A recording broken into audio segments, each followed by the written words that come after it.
We've got a little bit of work to do, but I think we're getting there.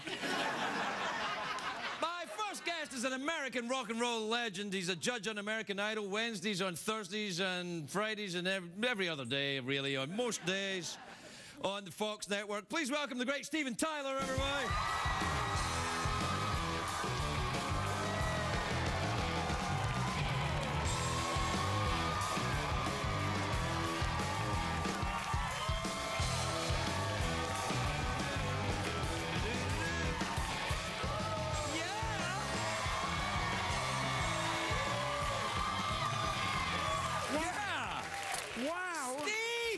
Look at you. You look great. Thank you very much. You'd be surprised how expensive it costs to look this cheap. Well, I'm telling you, it looks fantastic.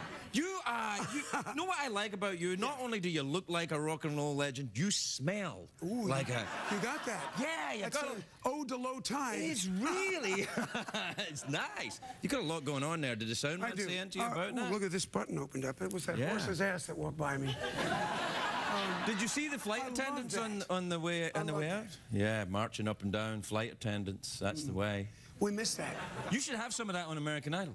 You know, I think I'll talk to the guys about it. What guys? The guys that run Idol. Is that still Simon Cowell? Yeah. Oh, yeah. No.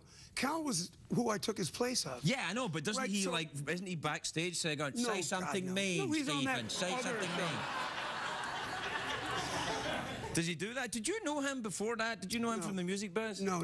But I turned the show on once and I heard him be mean, and I thought it was based on he didn't like country and western, and I thought, well, that's silly because music is a beautiful thing heard by the ears of them that hear it. It shouldn't be judged as I don't like this country and western thing. Right. And so I just, you know, is that a harmonica over there? Yeah. Don't even talk to me about that, man. Because, well, here's the thing. You can win the golden harmonica on the show, but I kind of think I should just give you the golden harmonica. It's not like it's going to be, oh, is Stephen going to be able to play the harmonica? Is that like a Marine band, a real one that can be played? Well, it's a little one. We usually do it at the end, but I don't know. No, we'll wait till the end. Let's get back to Simon Cowell. Okay, yeah. So you get along with him then? I had not met him yet, but really? No. He's been here on the show. Yeah. Doesn't smell nearly as good as you, I have to tell you.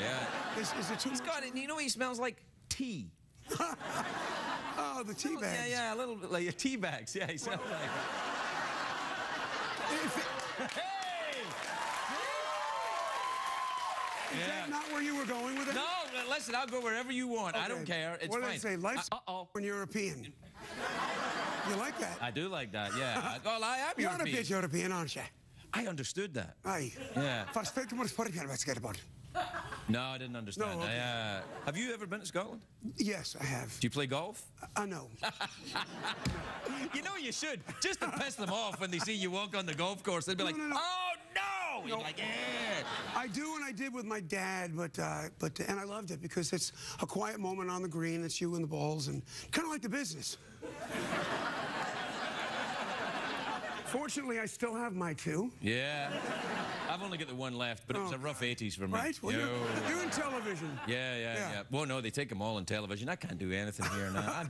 My hands are tied. The only thing I can do is walk up and down with a horse and a couple of ladies dressed as... You know, you do such a good job. I need to say that I'm doing this show because you're real. You're so real. Thanks, man. And I love you for that, and all of America loves you for that because... No, they do. They do. You're beyond real. You are. Hey. That's what I didn't say. Beyond real. Beyond real, yeah. Surreal, in fact. Listen, tell me about, see in the American Idol, when the kids get there, and, you know, people are always kind of, they criticize that when, you know, dreams are crushed by these young singers, but that happens all the time in the music business anyway, doesn't it? It does. You know, I didn't want to take Idol because I thought that to be a star, you had to play the clubs. And you had to fail in the clubs. You had to fall down and get booed off the stage. So you really get that inner crust of who you think you are. But these kids, like Jessica, she's 16. Where does she get that voice from? Yeah. And a lot of the kids that we see, there's where I turn my head around. They really can sing. So that just because they don't play all the clubs, they're going to be put through the coals of time just getting to the top 10. Yeah, I think that. But you know what? I think there's also like people can have talent, but I think in the business that you're in, and in the business, I think that talent's just where you start. It's just like having your driver's license. It's like, yeah, you're going to need that. Now, are you going to be able to survive? And you know, do you have the skill and the ability to negotiate the utter ay caramba who are involved behind the scenes? That's right. Exactly. I mean, that's the problem. Real. Oh, God. Do you think you became something of I mean, because you had quite a, you know, a spectacular and a flamboyant, and have still got a spectacular and flamboyant career. Do you think you became a businessman through all of that? Well, somewhere around '88, I got sober the first time, and Joe and I made a pact to start carrying the valises. You know, in other words, hang out with the lawyers, find out what the business is, because up until then, it was you got a great deal with this and a great deal with that. Money managers, business managers, they try to take you down, and it's interesting. Of course, you don't know they are until you look. Yeah. And we would never have seen it until we got sober. Because they're always friendly. They're always like, "Hey, you look great, buddy." Yeah, and then yeah, that's right. You don't know if they're trying to work you to keep you high and so you're not looking or what. But as soon as we looked, and so right now, you know, it's a new, like for instance, the last 9 years was a bit of a trudge for me. Both my parents passed away, and the kids left for school, and the dogs passed. All these great excuses for me using again. Yeah. Which is my fault. I did. But you know, it caused great rifts, great hatred. In fact, hot heaping helpings of hate amongst me and one said Joe Perry. Yeah. But through all that, we just finished an album with Jack Douglas that's beyond my wildest expectations. That's fantastic. Aerosmith is back. I mean, he plays his ass off. Tom, Joey, and Brad play so good. Everybody's sober again. When is the album ready? Comes out September. Well, you know what? We got a new studio. We got a new studio open up in round about September. Come and bring the band in. Open up our new studio. We got a big place for a band to play. You can do it. That would be proper, like a band. Now and if you say it on TV, that means it's real, man. Uh-oh. Yeah, I just suited you right there. Yeah. Well, you know, we're a very old-fashioned band, and I may seem as the front guy, but we all for one. I got to talk to those guys. Yeah, that's what I say when people say, "Hey, you got to come round." I go, "Got to talk to my wife." That's right. Kind of the same thing, a little bit. It's like a marriage. Yeah.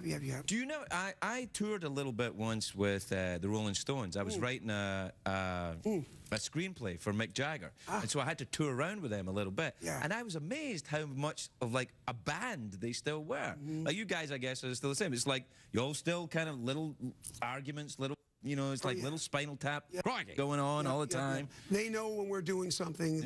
Each one of us knows when the other ones bring up a past behavior that's like, so we laugh at it now.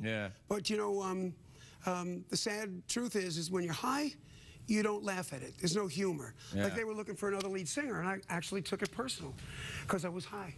Yeah. And now... I don't know, Stephen. I think Aerosmith was a different lead singer. I think you're allowed to take that personally. Yeah, okay, so... All right. No. It wasn't a totally unreasonable position to take. You know, so, but it's those real things that most people don't know about. We just did 60 Minutes. I wrote a book. I mean, if you read it, you'll know what's really goes on. But that's really what it takes to you know, for pressure. I read your book. Oh. I read, because my editor, the guy edited my memoir, edited yours. Yikes. And he said, like, I was writing mine, and he said, yours is boring. He said, I've got the first 10 pages of Tyler's autobiography. I went, let me see it. So he let me see it. So you can't let anybody, you know, you can't tell anybody, so I'm not telling anybody, but he let me see it. And it was talking about the girl upside down in the shower with the shot glass. Oh, my God. Well. God bless you, man. There you have it. Take a break. We'll be right back.